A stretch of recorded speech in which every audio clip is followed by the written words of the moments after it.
Welcome to మన దాబా కథలు. దాబా అంటే ధరణి భారతి. ఈరోజు రాయలసీమ స్పెషల్ రాగి ముద్ద ఎలా చేయాలో చూద్దాం. ఇది చాలా బలమైనది. రాయలసీమలో చాలా ఫ్రీక్వెంట్గా అన్ని ఏరియాస్ వాళ్ళు వండుకుంటారు. వాళ్ళందుకే చాలా గట్టిగా బలంగా ఉన్నట్టు ఉంటారు. ఇది వాళ్ళు మెయిన్ లంచ్లో తీసుకుంటూ ఉంటారు చాలా ఫ్రీక్వెంట్గా. అన్ని కర్రీస్లోకి, కారంలోకి, పొడిల్లోకి, అన్నిటిలోకి చాలా టేస్టీగా ఉంటుంది. అది ఎలా చేయాలో పర్ఫెక్ట్గా చూద్దాం. చాలామందికి అవుట్ ఆఫ్ రాయలసీమ ఏరియా వాళ్ళకి ఎంత చేసినా ఇది రావట్లేదు పర్ఫెక్ట్గా అంటారు. వాళ్ళ కోసం కరెక్ట్ మెజర్మెంట్స్తో ఈ ప్రాసెస్ చెప్తున్నాం చూడండి.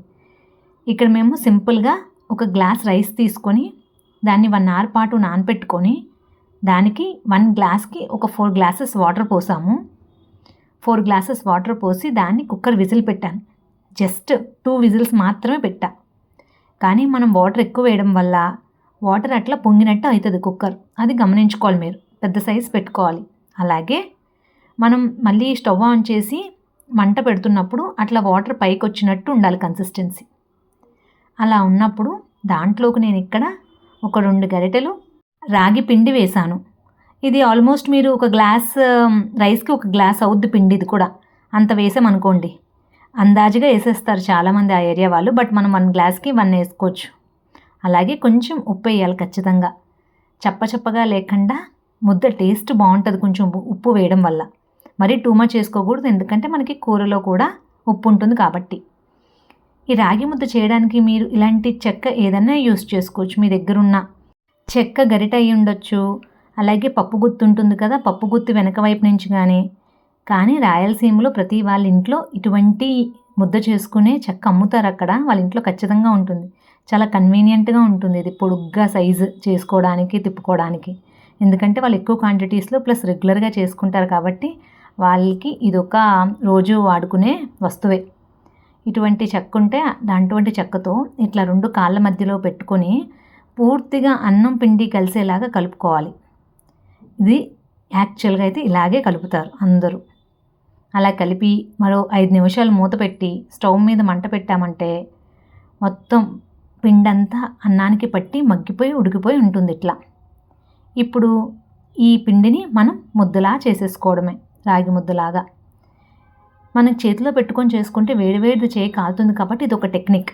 కొంచెం వాటర్ పక్కన పెట్టుకొని గిన్నెలో ఒక స్టీల్ ప్లేట్ని సపోర్ట్గా తీసుకొని దాన్ని హ్యాండ్ కింద వాడుకుంటూ ఇంకొక చేతితో దాన్ని ఉండలా ఇలా నొక్కుకుంటూ ఒత్తుకుంటూ ఉంటే మనకి రాగి ముద్దలా తయారవుతుంది.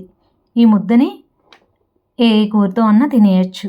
యాక్చువల్గా ఈ రాగి ముద్ద చాలా బలం. ఎందుకంటే మనం తెల్లన్నంతో వండుకున్న, 1 layer రైస్తో వండుకున్న దాంట్లో ఎక్కువ కార్బోహైడ్రేట్స్ ఉంటాయి కాబట్టి, ప్లస్ ఏదో ఒక్క ధాన్యమే తిన్నట్టు ఉంటుంది. అలా కాకుండా ఇలా రాగులు కలపడం వల్ల మంచి ఐరన్ అండి, హెల్త్కి కూడా చాలా మంచిది ఈ రాగి ముద్ద. ఇప్పుడు ఈ రాగి ముద్దలోకి మనకి చాలా కాంబినేషన్ బాగుండే వంకాయ ఆలుగడ్డ కర్రీ ఎలా రాయలసీమ స్టైల్లో ఎలా వండొచ్చో చూపిస్తాం. దానికోసం ఇక్కడ నేను 4 వంకాయలు తీసుకున్నాను. అలాగే 3 బంగాళదుంపలు తీసుకున్నాను. ఈ రాగి ముద్దలోకి ఏ కర్రీ అన్నా చాలా బాగుంటుంది. బట్ కొంతమంది అసంప్షన్ ఏంటంటే కోడి పులుసు, కోడి కూర, అట్లా పులుసు కూరలు వాటిలోకి బాగుంటుందని అనుకుంటారు. కానీ అక్కడ రాయలసీమ వాళ్ళు ఇదే వాళ్ళ మెయిన్ స్టేపుల్ ఫుడ్ కాబట్టి వాళ్ళు అన్ని వెరైటీస్ ఇందులో ట్రై చేస్తారు. కాబట్టి వాళ్ళు చెప్పారు ఇది దేంట్లో కన్నా చాలా బాగుంటుంది కాంబినేషన్. ఇప్పుడు ఈ కర్రీ చేసుకున్నా సరే ఈ కర్రీలో కూడా చాలా టేస్టీగా ఉంటుంది. రాగి ముద్ద పొడిల్లో కూడా బాగుంటుంది, కారంలో కూడా బాగుంటుందంట. ఒక్కసారి అలా కూడా మనం ట్రై చేయొచ్చు. ఇప్పుడు నేను ఈ వంకాయల్ని, ఈ ఆలుగడ్డని చిన్న చిన్న ముక్కల కింద కట్ చేసేసుకుంటాను. వంకాయ కట్ చేసి అలా డైరెక్ట్గా ఉంచేస్తే ఆక్సిజన్తో కలిసి అవి నల్లగా అయిపోతాయి కాబట్టి వాటిని కొంచెం ఉప్పు వేసిన వాటర్లో పెట్టుకొని ఉంచుకోవాలి మిగతా అవన్నీ కట్ చేసుకునే లోపు. ఇది రెగ్యులర్గా మీరు ఉండే వంకాయ ఆలుగడ్డ టొమాటో కర్రీలా కాకుండా, అలాగే జస్ట్ వంకాయ ఆలుగడ్డ ఇగురులా కాకుండా ఇందులో ఒక పేస్ట్ వేయడం వల్ల టేస్ట్ చాలా బాగుంటుంది. ఒక్కసారి మీరు ఎవరైనా ఇలా ట్రై చేయకపోతే ట్రై చేయండి. ఇందులోకి నేను 2 ఉల్లిపాయలు, 2 టొమాటోలు, అలాగే ఒక చిన్న ఎండు కొబ్బరి చిప్ప, అలోంచి కొబ్బరి, అలాగే ఒక చిన్న వెల్లుల్లి పాయ నుంచి ఒలుసుకొని ఆ గుడ్లన్నీ పక్కన పెట్టుకొని ఉంచుకున్నా.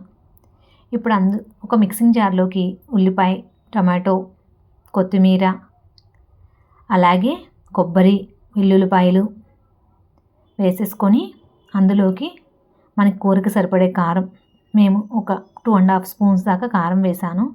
అలాగే కొంచెం ఉప్పు, 1 స్పూన్ ధనియాల పౌడర్, అలాగే ఒక 3/4 స్పూన్ ఆర్ 1/2 స్పూన్ పసుపు వేసుకొని స్మూత్ పేస్ట్లా చేసేసుకోవాలి. ఇది మన కూర గ్రేవీ కింద చాలా టేస్టీ ఉంటుంది ముద్దలోకి. ఇప్పుడు ఒక ప్యాన్ తీసుకొని ఇందులో అయితే కుక్ చేసుకోవాలనుకున్నాం అందులోకి ఆయిల్ పోసి, ఆయిల్ వేడెక్కాక ఆవాలు, జీలకర్ర, ఎండుమిర్చి, కరివేపాకు వేసేసి అవి చిటపటలాడి వేగినాక అందులోకి మనం నీటిలో నానబెట్టి ఉంచుకున్న ఆలుగడ్డ, వంకాయ ముక్కల్ని వేసేసుకోవాలి.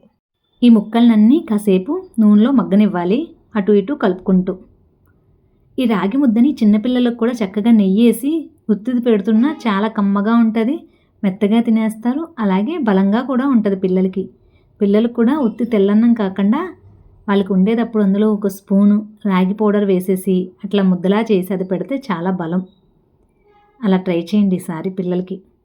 ఒకటే ధాన్యం ఎందుకు తినాలి, అందులో ఇంకో రకం కలుపుకోవడం వల్ల ఇంకా పోషకాలు అధికంగా ఉన్నప్పుడు వాటిని కూడా యాడ్ చేసుకోవాలి.